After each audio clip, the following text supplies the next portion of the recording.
ভারত বদলাচ্ছে, হিন্দু সনাতনী সব জেগে উঠেছে। হর হর মহাদেব।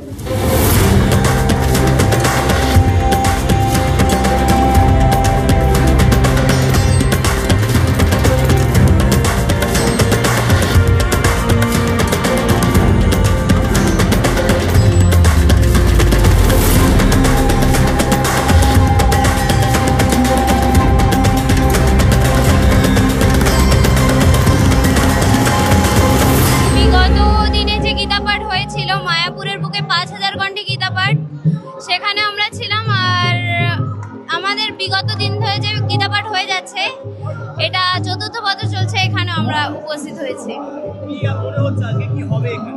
আজকে এখানে হবে প্রথমত ভগবানের কৃপা তো অবশ্যই হবে, আর গীতা যেখানে বাণী হয় সেখানে ভক্তের কৃপা অবশ্যই পাওয়া যায়। এখন প্রত্যেকটা মানুষের মধ্যে সেই জোশ, সেই যেটা দরকার, এখন সবাই এতদিন ধরে ঘুমিয়েছিল, এখন সবাই জেগে উঠেছে। হিন্দু সনাতন ধর্মের জয়, হিন্দু সনাতন ধর্মের জয়, হিন্দু সনাতনের জয়। হর হর মহাদেব।